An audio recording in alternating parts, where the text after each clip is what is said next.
Swamiji, can human love ever be pure? If you love God and the other person, if you love the other person for his welfare and not for your own, yes, I would say so. Jesus said, "Thou shalt love thy neighbor as thyself." And the self, if you think of it as the higher self, you should see that self in all. That is pure love. When you love God in everything, that is pure love. When your love is giving, not taking, when you're not thinking in terms of what pleasure you can get from another people or what benefit you can get from another person, then that is pure love. Yes, you can love God purely. Pure love means without selfish interest. Is it like divine friendship? Yes. Yeah. And if in the case of a family or a couple where you have a close relationship, can that more human side of it be purified? It can be, and it needs to be. But of course it usually is not. That is why in the marriage ceremony in India, they say that the husband should love the wife, not just as his wife, but for the Divine Mother who is in the form of that wife. And the wife should love the husband because it's God in that form that she loves. It's not very easy when you have a close relationship. People go against your desires. People, for various reasons, there's selfishness in that kind of love, and there can hardly fail to be. So I think that the safest way is try for that, but give more energy to other relationships, which you can really think in terms of the well-being of all. Think of other people's need, and don't have personal motives. Don't think, I want this from life, I want that from life. A curious and sad thing is that people in the world assume that you have motives because everybody has motives. And if you don't say what your motives are, that means your motives must be dark. And so it is that saints are often persecuted because people can't really believe that people are there who will really want their well-being. That's why they crucified Christ. And yet Christ, he didn't suffer on the cross for himself. He was suffering for the people and their ignorance and how they would keep on turning their highest good against themselves.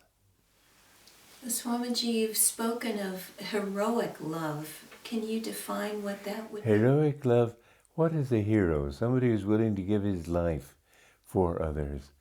So heroic love means to love without any benefit to yourself, willing to suffer for other people's sake, willing to give up everything, to lose everything for the sake of other people. That is heroic love. Swamiji, does discrimination have to enter into that equation? Well, it does, of course. You have to know whether it's true or false. You have to know your own motives. Sometimes people say that they love other people, but really they're thinking basically in terms of what they can get out of it.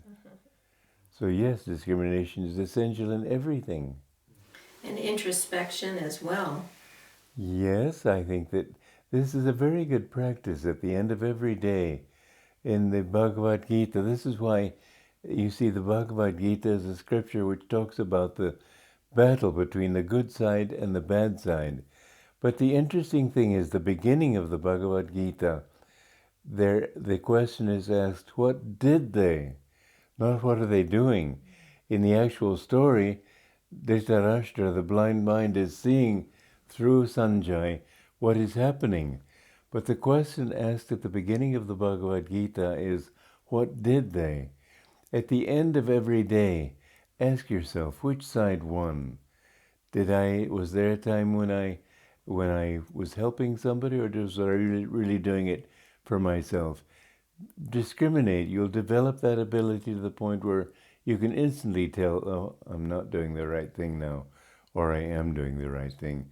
Don't assume one or the other, because you can have good motives as well as bad.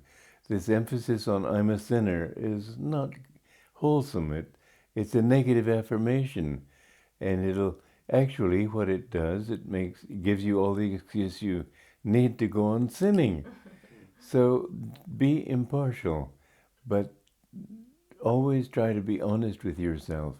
Am I doing the right thing in God's eyes? And I think the best way to do that is to ask God, is this right? Was this right? He will guide your discrimination. Swamiji, in close relationships, when you really love someone and feel that they've hurt you, how do you deal with that? If you're hurt, you're thinking of your ego. You're thinking me. If you don't think of your ego, if he's wrong in hurting you, you'll feel sorry for him, that he discriminated wrongly. But as long as there's hurt, there's ego. Ego is the source of all our pain. Go ahead. No, go ahead. Swamiji, how would you suggest spiritualizing family life? My tendency would be to do what I did, leave it. That's cheating, Swamiji. Because honestly, you've got family members who will constantly misunderstand you. And I like the saying, God gave us my family, but thank God I can choose my friends.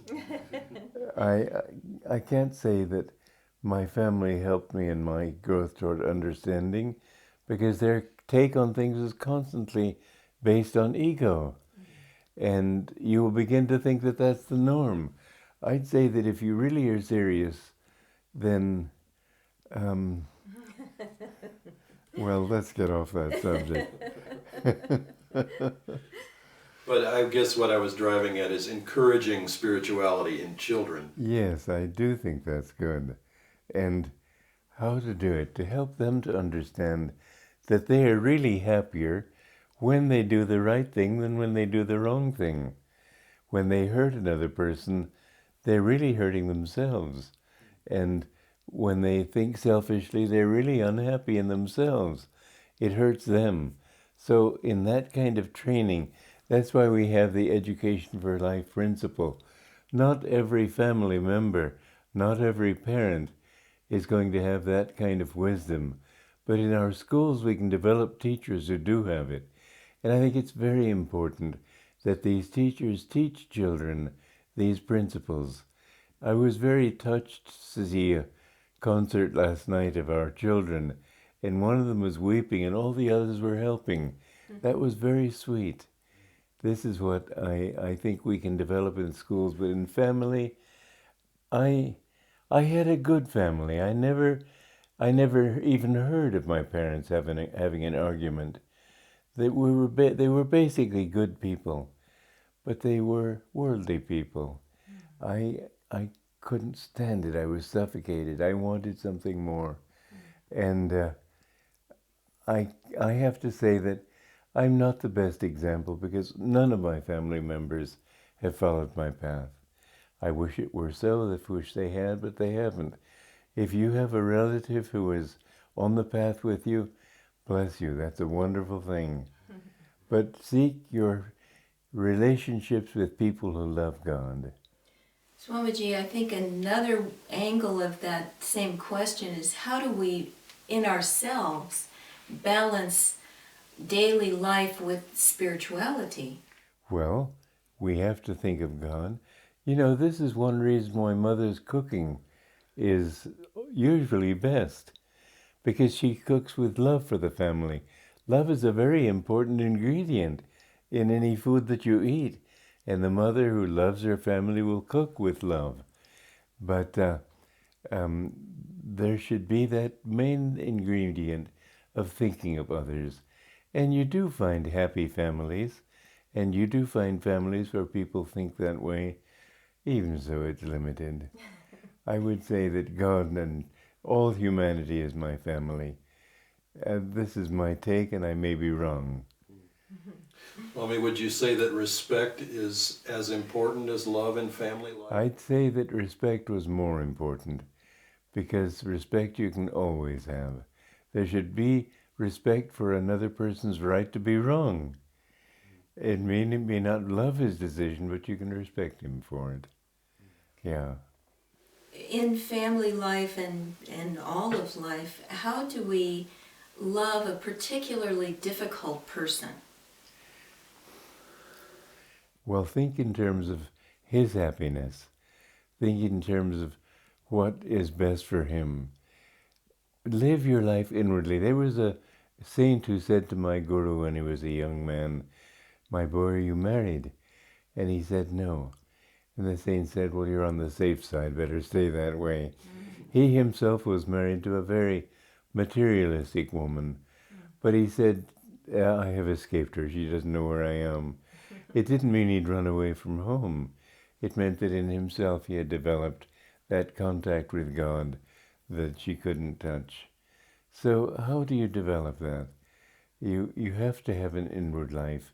You don't have to share that inner life with other people.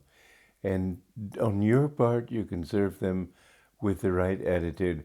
But I have to say, with those who are closest to you, it's much more difficult than with strangers or with the general public.